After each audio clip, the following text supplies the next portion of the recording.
Есім Сұлтан, 2025 жылғы түлекпін. Нағыз ұбт-дан 132 балл алдым. Физика 47, математика 48.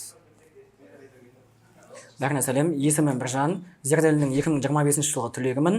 Нағыз ұбт-дан 132 балл алдым. Физика пәнінен 47 балл, математикадан 49 балл алдым. Жалпы сен оточкың қандай болды? Мен дайындықты 10 сыныпта бастадым. 10 сыныптағы алғашқы алған балым 78 балл. Ал өзіңді? Мен 10 класстың соңғы жағында бастадым. Бірінші алған балым 83 балл болды. Кейіннен жаймен өсе берді. Әр пробный тесттерден өсе берді. 83, 87 сөйтіп кете берді.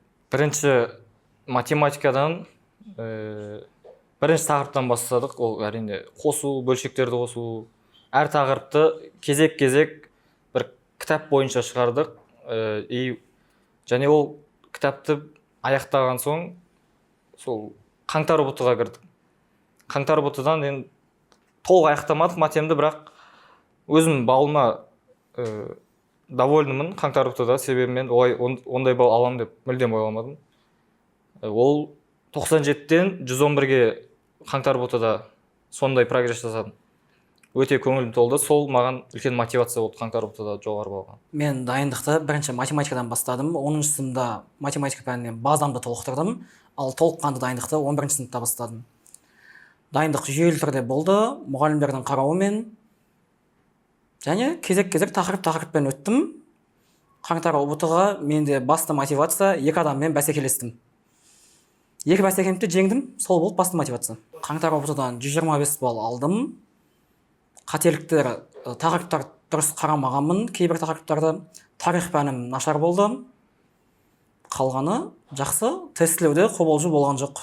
Мен себебі зерделді бұған дейін пробный тесттерді Юстади базасында тапсырып келдік. ұбт атмосферасына үйренген болатынмын. Мен қаңтар ұбт-да қобалжу болды әрине, бірақ мен ұбт-ның басты жағында алдым.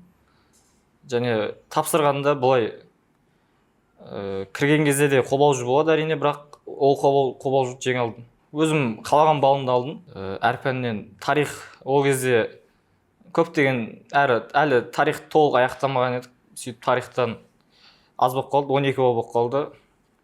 Сауаттылықтардан 9 балл болды. Математикадан 42, физикадан 38.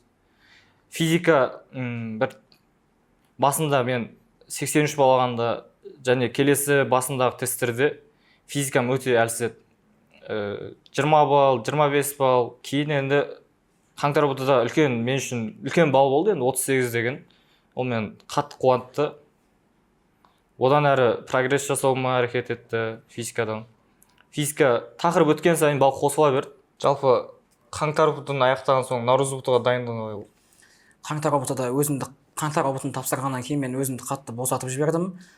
Наурыз ұбт-сы маған сұрақтары қаңтардан оңай, бірақ мен өзім болмашы қателер жібердім. Сондықтан бірақ балға прогресс жасадым. Содан кейін дайындықты қайта күшейттім. Мен наурыз ұбт-ға дайындығым, наурыз ұбт-ы ол кезде ораза болды, және дайындығым бұлай жүйелі түрде болды деп айтамаймын, себебі ораза болған соң қанша дегенмен әлсіреу болады, дайындықта қателіктер кетті, бірақ бұйырған балды алдым. Өте наурыз ұбт-да мен 15 балл прогресстедім. Бұл маған өте қуанышты болды. Дубай туры елендім. Маған үлкен мотивация болды бұл да. Тағы дайындығымды көтеріп, 26 енді ол менің ең биік нәтижем емес екен, одан да асуыма болатынына көзім жетті. Сөйтіп әрекет еттім, нағыз ұбт-ға дейін дайындалдым. Нағыз ұбт-ға дайындығың қалай болды? Қалай, қобалжу болды ма? Нағыз ұбт-ға дайындығымда қобалжу ол кезде де болған жоқ. Жай өткен тақырыптарды қайталап, жетіспейтін нәрселерді толықтырып отырдым. Және мен үнемі ұбт-ның алдында бір күн демаламын. Сол маған өте қатты көмектеседі. Солай кірдім ұбт-ға. Жалпы 132 балл алдым. Математикадан 49 балл, физикадан 47 балл, тарихтан 17, ал математикалық сауаттылық 10, оқу сауаттылығы 9 балл. Сен әр пәннен қанша алдың? Бірінші тарихтан бастасақ, тарих 19 балл болды. Сауаттылықтардан бір сұрақтардан кетіп қалып 9 балл болдым екеуінен де. Математикадан 48, физикадан 47 болды. Мен 132 шыққанда өте қатты қуандым. жүрегім тез соғып кетті. Ана тестті аяқтаған кезде былай басыңды бұрасың ғой, сол кезде өте жүрегім тез соғып, қобалжу өте қобалжу. Екеуміз үнемі бәсекелесіп жүретін едік. Біржан менің алдында кірді ұбт-ға. Бұл менен бір апта ма алдын кірді. Және бұл 132 алды дегенде мен маған да алу керек деген өзіме не қойдым да, мақсат қойдым да. Сөйтіп дайындалдым. Өзім әлсіз жерлерімді дайындалдым. Физикадан бір тақырыптар дұрыс түсінбей қалғандар қайталадым. Тарихтан қайталадым. 132 алғаныма өте қуандым мен. 132 алам деген 130 алсам деген мақсат болды. 132 алғаныма, асқаныма 130-дан өте қуандым. Бәсекелестік наурыз ұбт-да басталды. Мен бұндай бәсекелестік болады деп негізі күткен жоқпын. Басқа оқушыдан күттім, маған жетіп алады деп. Ол оқушы дайындығы әлсіреп кетті ме, орнына Сұлтан басты орнын. Өте қызықты бәсекелестік болды бұл. Бүкіл пәннен мен мойындаймын, Сұлтан менен тарих пәнінен үнемі алда жүреді. Маған бұл өте үлкен мотивация. 10 сыныпта да солай болған. Ертай, Айдос секілді балалармен жарысып оқитынбыз. Бәсекелестік мен 126 балл аламын. Екеуміз бір күнде наурыз ұбытын тапсырамыз. Бұл бала мен алдында шығады, жарты сағаттай. 126 алғанбыз, сол кезде қаттан қалғам, бірде ап қалдық деп. Екінші ұбыты тоже сондай болды. Екеуміз бірде 132 балл алдық. Бұл бәсекелестік негізі менің екеуміздің кураторымыз Айсер ағайдың арқасында басталды. Сұлтанға үлкен мотивация берді, ақшалай. Соның арқасында басталды деп ойлаймын. Біржанмен бәсекелес боламын деп ойламайтын дедім, себебі бұл менен үнемі жоғары балдар жинайтын еді. Оның қаңтар ұбыты мен 111 алғанда бұл 125 алды. Бәсекелестік ойламадым, бәсекелестік, бірақ наурыз ұбыты бір уақытта кірдік, бір күнде. Біржанға өзіміздің кураторымыз Айсер ағай, Біржан сыныптың ең номер 1-ші оқушысы еді балдан. Сөйтіп бізге басқа оқушыларға қызық болсын деп, мотивация болсын деп, Біржаннан асқан оқушыға 15 000 теңге беремін деп. Біржаннан асамай қалдым, бірдей болып қалдым. Өзім іштей өкініш болды, бір балл асқанымда ақшалай сыйлық алатын едім деп. Азарттық қой. Мен айта кетсем, мен негізі егізім бар, Сара деген, екеуміз кішкентайымыздан бәсекелесіп оқимыз сабақтан. Ал зерделіге келген кезде ол басқа пән таңдады, сондықтан бәсекелес азайды менде. Біз физика, математика бағытында тек 3 оқушы едік бір класста. Бәсекелесейін десең, онша неде жоқ, желание жоқ, тек математикадан жарысатынбыз.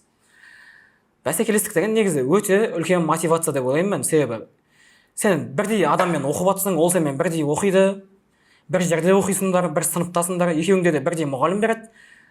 Және де ол сенен көп алғанын по-любому қаламайсың негізі. Бірдей условиядасыңдар. Сол үшін үлкен мотивация бәсекелестік. Және де бәсекелестікті дұрыс қолдану қажет.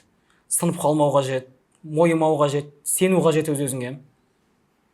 Мен келген кезде басты өзіме бәсекелес санадым. Асылхан Дінмұхамед деген баланы информатика, математикадан сол балаға қатты жеткім келетін балым. Және де сол үшін мен өзіме уәде бергенмін, наурыз ұбт-да математикадан Димаштан асамын деп. Уәдемде тұрдым, бір балл оздым сол кезде. 2026 түлектеріне айтатын кеңесім, дайындықты ерте бастап, жүйелі түрде дайындалып, және де демалуды ұмытпау қажет, сынып қалмау қажет, ешқашан аз балл алдым деп өз-өзіңді жемеу қажет. Жүйелі дұрыс дайындалу қажет, артық информация оқымау қажет, және уақыт дұрыс бөлу қажет. Көп айта берсең. Мен де Біржанмен келісем, дайындықты ертерек бастау керек, себебі 11 сыныпта көптеген нелер қосылып кетеді. Винетка, выпускной, вальс дегендер. Соларды дайындығыңды үзіп аласың. Сол үшін ертерек бастап база қалыптастыра берген дұрыс. Және де ол 11 сыныпта өте үлкен пайдасын тигізеді, сен жоғары балл алуыңа негіз болады. Жүйелі түрде дайындаласың, аптаға расписание қойып, мынау уақытта мынау пәнден, мынау уақытта мына пәнге дайындаламын деп. Және аптасына міндетті түрде бір күн мүлдем сабақ оқымай демалу керек. Сол кезде миың демалдыру керек. 2026 түлектеріне сәттілік.